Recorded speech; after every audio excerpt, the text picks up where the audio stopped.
It started with small gestures.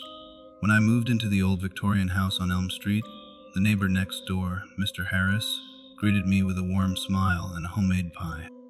I thought it was kind until I noticed the way he watched me from his window, his eyes lingering a moment too long. At first, it was harmless. He'd wave as I walked by, sometimes offering unsolicited advice about the neighborhood. But then the small incidents began. My mail was sometimes tampered with, letters left in strange places. Packages I never ordered appeared on my porch. Once, I found my curtains drawn tight, despite knowing I'd left them open earlier that day. One evening, after a long day at work, I returned home to find my front door slightly ajar. My heart raced as I pushed it open, half expecting to see someone inside. The house was empty, but a trail of muddy footprints led from the door to my living room. I followed them to find Mr. Harris standing there, his face pale and eyes wide with something I couldn't quite place. "Mr. Harris, what are you doing here?" I asked, trying to keep my voice steady. He didn't respond immediately. Instead, he glanced around nervously before finally speaking. "I just wanted to make sure you were settling in all right." His tone wasn't threatening, but there was an unsettling intensity in his gaze. I nodded, trying to dismiss the unease creeping up my spine. After he left, I double-locked every door and window, but the feeling of being watched never left. Days turned into weeks, and Mr. Harris' behavior only grew more intrusive.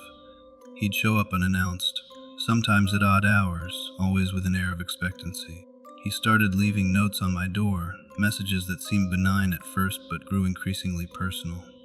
They spoke of shared secrets, things only I would know, making me question how much he truly observed. One night, I awoke to the sound of whispers outside my bedroom window. Peering through the blinds, I saw Mr. Harris standing in his yard, his face pressed against the glass, eyes dark and searching. My blood ran cold. I called out to him, but he remained silent, his presence more menacing than before. Desperate for peace, I decided to install security cameras around my home. Reviewing the footage revealed the extent of his obsession. He watched me through every window, tracked my comings and goings, even mimicked my routines. It was then I realized he wasn't just a neighbor. He was stalking me, learning my habits, waiting for the perfect moment. The final straw came one stormy night. Thunder rumbled as rain pelted the windows. I heard a noise downstairs and grabbed a flashlight, heart pounding. As I descended the stairs, the beam of light caught Mr. Harris standing in the kitchen, drenched from the rain. "This has to stop," I said, my voice shaking. "Leave me alone." He took a step forward, and I saw the intensity in his eyes. "I can't leave you alone," he whispered. "You're everything to me." I backed away, but he advanced, desperation etched on his face. I turned to run, but the door wouldn't budge. Panic surged as he reached out, his fingers brushing my arm. I screamed, feeling his grip tighten, but suddenly he vanished into thin air. The room fell silent, the storm outside the only sound. The next morning, no one knew what had happened. Mr. Harris was gone, his house empty once more. I filed a restraining order, changed my locks, and moved away. But the memories lingered.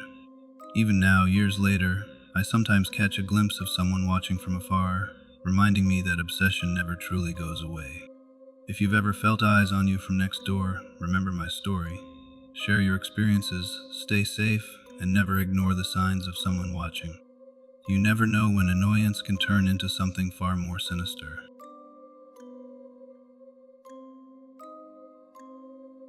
I moved into the old house at the end of Maple Street seeking peace and solitude. The neighborhood was quiet, perfect for my writing. My first few weeks were uneventful, but then I noticed Mr. Thompson next door. He was an elderly man, always seen through his curtains, watching my house intently. At first, it seemed harmless. I thought maybe he was lonely or curious about the new neighbor. I waved when I saw him, but he never acknowledged me. Days turned into weeks, and his watching became more persistent. I started feeling uneasy, thinking it was just my imagination, until one night I heard footsteps outside my bedroom window. I convinced myself it was the wind or a stray animal, but the next morning there were muddy footprints leading from his house to mine. My heart raced every time I heard a noise. Wondering if he was nearby, I decided to confront him, hoping to put an end to the unsettling feeling. I knocked on his door, but there was no answer. Later, I saw him standing at his window, staring blankly at me. I forced a smile and walked away, but his eyes followed me. Unable to shake the paranoia, I installed extra locks and security cameras. Reviewing the footage, my blood ran cold. There he was late at night, standing in my yard, peering through my windows. He never entered, just watched. I reached out to a few neighbors, but they either didn't know him or dismissed my concerns as overactive imagination. One evening, as I sat writing, I heard a faint scratching at my back door. I froze, listening. The scratching continued, growing louder. Gathering my courage, I peeked through the blinds, but saw nothing. Heart pounding, I checked the locks. They were secure. I convinced myself it was a prank or animal, but sleep eluded me that night. The following day, I noticed his house was in disarray. Windows broken, belongings scattered. It looked like a struggle had taken place. I called the police, but they found no one inside. They suggested it might have been vandalism.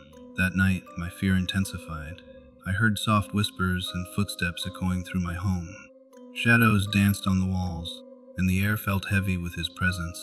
Determined to get answers, I decided to speak with him again. I found him outside, sitting quietly on his porch. "Mr. Thompson, are you okay?" I asked gently. He looked up, eyes hollow. "You shouldn't have come here," he whispered. Before I could respond, he disappeared into the darkness. Terrified, I doubled my security measures and avoided any contact. Yet his obsession only grew. Items in my home were moved, lights turned off and on, and the feeling of being watched became unbearable. My writing suffered as anxiety consumed me. Fearing every creak and whisper was him. One night, as a storm raged outside, the power went out. In the darkness, I heard his voice clear and menacing. "You can't escape." I grabbed my phone, but it was dead. The room felt suffocating as he approached, his presence overwhelming. I backed away, trying to find a way out, but the doors were locked from the outside. In that moment, I realized escape wasn't physical but mental. The relentless fear ate away at me, leaving me a shadow of myself. I eventually left the house, unable to endure his obsession any longer. Even now, moving to a new place, I feel his eyes watching, a reminder that some neighbors never let go.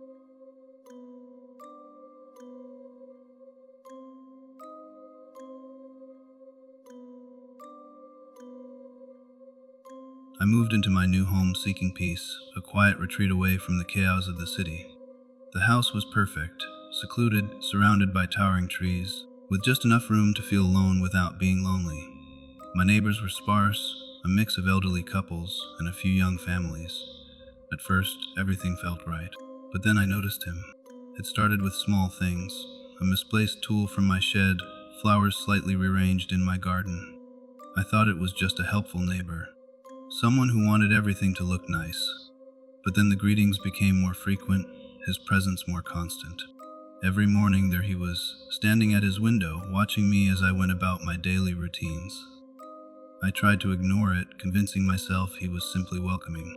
One evening, as the sun dipped below the horizon, casting long shadows across my yard, I decided to invite him over for a drink. Maybe if I got to know him, the behavior would stop. He accepted with a tight smile, and we sat on my porch, the air thick with the scent of pine. He talked about the neighborhood, about how long he'd lived there, and how he'd seen newcomers come and go. His eyes never left mine, a discomforting intensity behind his calm exterior. Days turned into weeks, and his visits became more frequent. He'd arrive unannounced, always carrying something. Sometimes a homemade pie, other times a small gift. I began to feel the weight of his constant attention. My phone rang late at night with calls from an unknown number, his name flashing on the screen.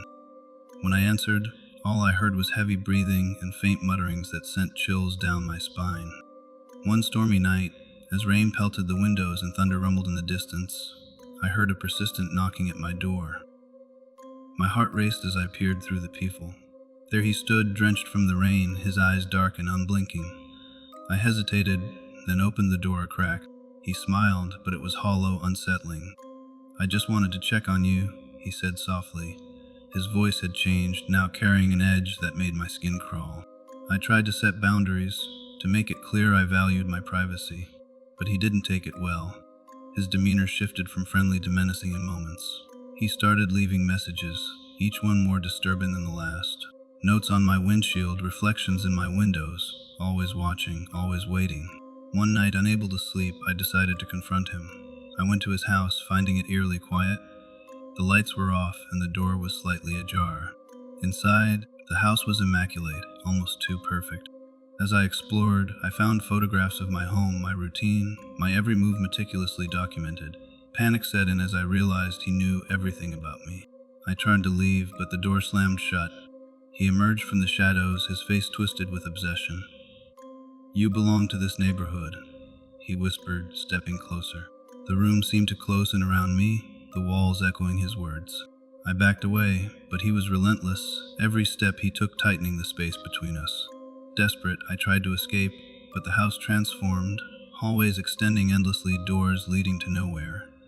His laughter filled the air, a haunting sound that reverberated through my mind. I felt trapped, the reality of his obsession consuming me. In the darkest corner of the house, I saw shadows moving, reaching out towards me, pulling me into his twisted world. Finally, I woke up, drenched in sweat, the first light of dawn breaking through my window. It was just a nightmare, I thought. Relief washed over me until I noticed something outside. His house was burning, flames licking the sky. I rushed outside, heart pounding, and saw him standing amidst the fire, staring directly into my eyes. His smile was gone, replaced by an empty void. From that day on, his presence faded. No more visits, no more unnerving signs of his obsession. I thought I was free, but sometimes late at night, I hear faint footsteps around my house, a reminder that some shadows never truly disappear. The fear lingers, a constant whisper in the back of my mind, reminding me that peace can be a fragile illusion when someone is watching, always watching.